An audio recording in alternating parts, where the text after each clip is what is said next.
What a day.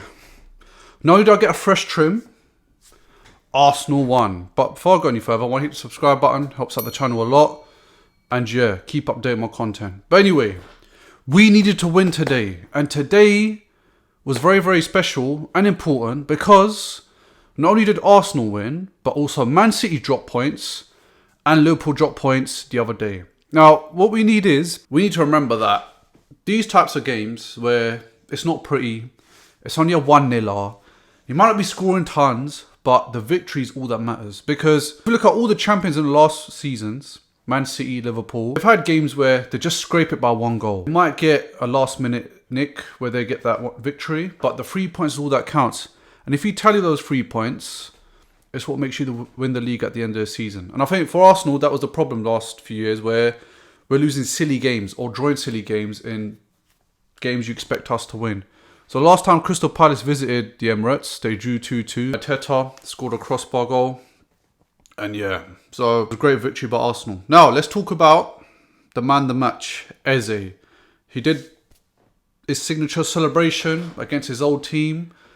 I think Eze, did he deserve to play the match? In my opinion, I don't think he did. He played well, he scored the goal. 2 joint players that I think deserved to win the Man of the Match award was either Zubimendi or Declan Rice. Now, Declan Rice was second in line, but with Eze, I think because he got the goal, that was the only reason why he got Man of the Match. There was a few times in the game where he was misplacing passes and, you know, I don't know, it's just out of everybody in that team in the first half, I felt like he was a bit of the weak link in terms of the way he's just giving away silly balls. I think when he's going forward, you know, he did look attacking at sometimes really, really well. Ended up getting a goal. So I think Eze, well done. Who else? Declan Rice. I mean, he's got 3 ball recoveries, made some last-ditch challenges, winning aerial duels. Same as Zubimendi, cutting out passing lanes.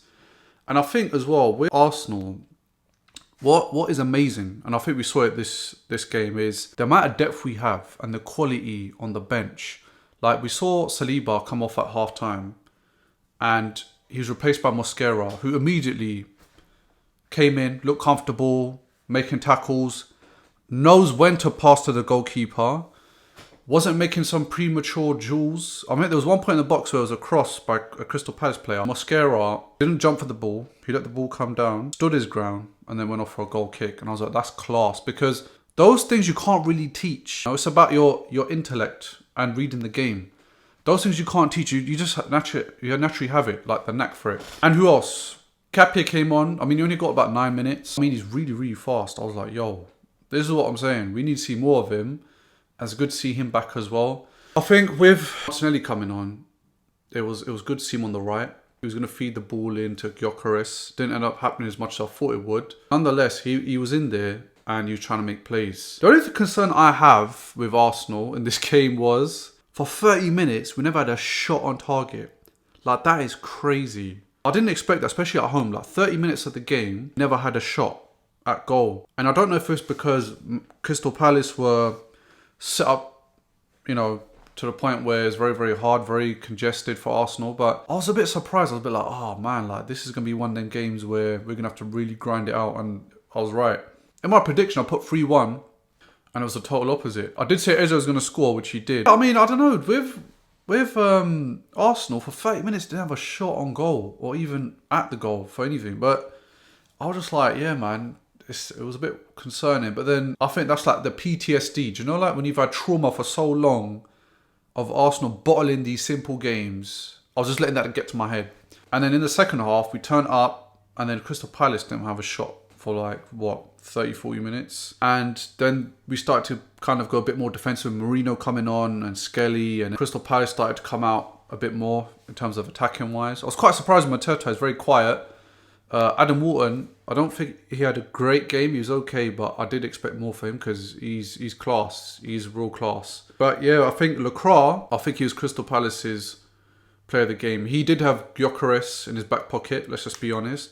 And he's a fast centre-back. I was quite surprised. No European giants picked him up in the summer. But Lacroix, he's a quality player. Like, he's the leader at the back. And in my opinion, I do think he was better than Guéhi today. I don't know, maybe that's controversial, but I think Maxime Lacroix, class man, class player. Tyrone Mitchell, I'll be honest, he struggled a bit with Saka. He was getting away silly fouls. It's like he's getting tired. And Saka almost had a bang of a goal. I wish it went in. Gabriel hit the crossbar as well.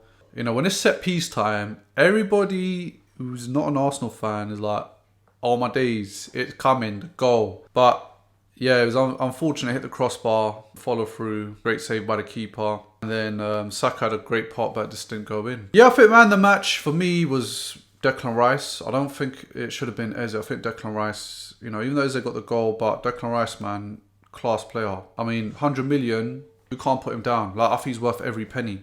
He's out there playing that midfield in that anchor role, dropping back, attacking. I think we've got to go to our next game now. I think we've got Burnley next, and we've got to make sure we do the job on them. But yeah, we need to make sure we brush past Burnley. I think we're playing away, and then we've got the international break after Slavia Prague, and then we've got Bayern Munich. So we've got to keep momentum going. Obviously, business starts to kick in after Christmas, so we're not far away. We need to make sure we do the job. But yeah, thank you so much for listening. Till next time.